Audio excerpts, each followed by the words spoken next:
Mga awit, dalawang bahagi. Purihin ka ng mga bayan, O Elohim. Purihin ka ng lahat ng mga bayan, O mga tuwa at magsiawit sa kasayahan ng mga bansa, sapagkat iyong hahatulan ang mga bayan ng karampatan at iyong pamamahalaan ang mga bansa sa lupa. Sela. Kabilang sa mga propesiya na makikita natin sa mga awit, maaari nating paghahalagahan ang mga huling kaganapan na umahantong sa tiyak na pagkatatag ng pamahalaan ng Elohim sa lupa. Sa iba't ibang mga salmo na ating pag-aaralan, makikita natin ang pag-unlad ng mga pangyayari na magsisimula sa mga sandali bago ang ikalawang pagparito hanggang sa pagkawasak ng kasalanan pagkatapos ng milenyo. Sa pag-iisip ng mga kaganapang ito, ano ang ating misyon ngayon? Awit 46, pag-asa sa kapighatian. Awit 47, ang huling tagumpay. Awit 75, ang wakas ng kasalanan. Awit 67, ang ating gawain ngayon. Pag-asa sa kapighatian. Ang Elohim ay ating ampunan at kalakasan, handang saklob sa kabagabagan. Ang mga pangyayari ang hinuhulaan ng awit 46. Paano ito mauugnay sa mga hula sa Apokalipsis 6:14 at 2 Pedro 3:12? Paano ako maapektuhan nito? Ano ang nangyayari sa lupa? Tinatanggal ito. Gumagalaw ang mga bundok. Dumadagundong ang tubig. Muungal ang mga bansa. Ano ang ginagawa ng Elohim? Iniingatan at pinapalakas tayo. Tumutulong siya sa kapighatian at binibigyan tayo ng kagalakan. Tinutunaw ang lupa. Siya ang ating kanlungan. Tinatapos niya ang mga digmaan. Siya ay dinadakila sa mga bansa. Anong gagawin ko? Huwag kang matakot. Tignan ang mga gawa ng Elohim. Manahimik at kilalanin ang Elohim. Manganlong sa Elohim. Pag-asa sa kapighatian.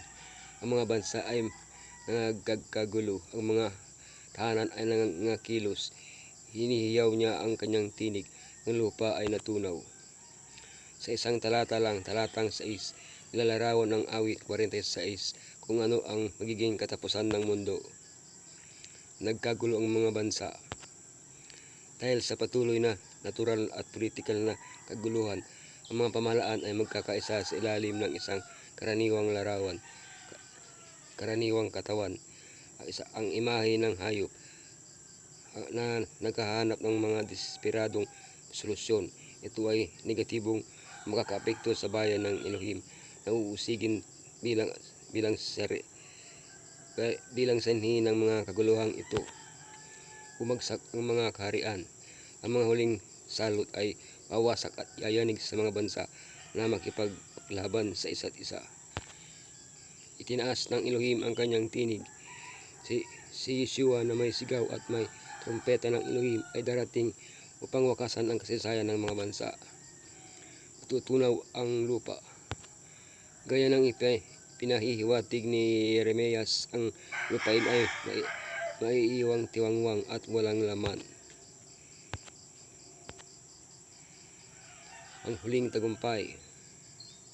Kanyang pasusukuin ang mga bayan sa ilalim natin at ang mga bansa sa ilalim ng ating mga paa. Ang pagtapag sa isang lugar noong unang panahon ay kumakatawan sa karapatang ariin ang teritoryo. Katulad ito ng ginagawa ngayon ng paglalagay o pagtataas ng watawat sa isang lugar. Nang si Satanas ay tumayo sa harap ng Elohim at sinabing siya ay dumating mula sa paglibot sa buong lupa na paruot parito, pinakikita niya ang kanyang pagmamayari sa ating planeta. Darating ang araw na ang kanyang inagaw ay maibabalik sa nararapat na may-ari, ngunit hindi ito mangyayari sa ikalawang pagdating kapag si Yeshua ay hindi tatapag sa lupa, bagkus tayo ay aakyat sa kanya. Pagkatapos ng milenyo, kapag si Yeshua ay tumapak na sa lupa na maglalaan ng puwang sa bagong Jerusalem sa harapan ng kanyang mga kaaway at tiyak na tatalunin sila. Ang wakas ng kasalanan. sapagkat sa kamay ng Panginoon ay may isang saro at ang alak ay bumubula puno ng pagkakahalo-halo at kanyang iniligwak din. Tunay na ibibuhos ang lahat masasama sa lupa, ang latak at iinumin. Ang awit 75 ay may katulad na mensahe ng ikatlong anghel kung saan ang masasama ay dapat uminom mula sa saro ng puot ng Elohim. Kailan ito mangyayari? Pagkatapos ng huling paghuhukom, kapag ang lahat ng masasama ay pupuksain sa lawa ng apoy, isang ikalawang kamatayan. Ang pinakamahalagang punto na tumutukoy sa kahihinat ng mga individual at mga bansa ay ang pagmamataas. Ang pagmamataas ng mga pinuno na naghahangad na mapanatili at dagdagan ang kanilang kapangyarihan, at ang pagmamataas ng mga individual na humahantong sa kanila na matigas ang ulo na tanggihan ang Elohim at itaas ang kanilang mga sarili at ang kanilang pinakamasamang mga kasalanan at trabaho na may kayabangan nilang pinapahayag. Ngunit para sa mapagpakumbaba na nagpapasakop sa Elohim, ang kinabukasan ay ibang-iba sapagkat tayo ay nadakilain ng Elohim sa harap ng buong sansinukob.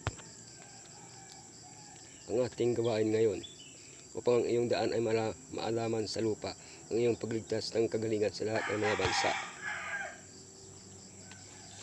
Sinasabi sa atin ng Apokalipsis na ang kalwalhatian ng Elohim ay magniningning na hindi natin kakailanganin ang araw. Waring inaabangan ng awit 67:1 ang sandaling iyon na humihiling sa Elohim na paliwanag ang kanyang mukha sa atin.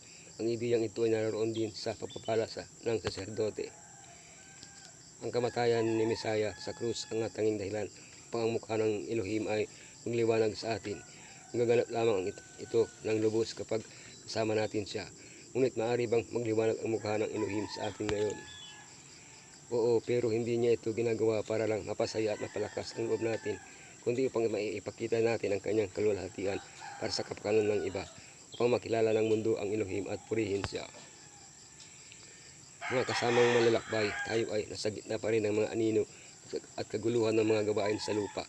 Ngunit sa madaling panahon, ang ating tagapagligtas ay magpapakita upang maghatid ng kaligtasan at kapahingahan. Sa pananampalataya ay masdan natin ang pinagpalang hinaharap gaya ng nilalarawan ng kamay ng Elohim. Siyang namatay para sa mga kasalanan ng mundo ay nagbubukas ng malawak sa mga pintuan ng paraiso. Sa lahat ng sumasampalataya sa Kanya, sa madaling panahon, ang labanan ay matatapos at matatamo ang pagtatagumpay. Malapit na nating makita siyang sentro ng ating pag-asa ng buhay na walang hanggan.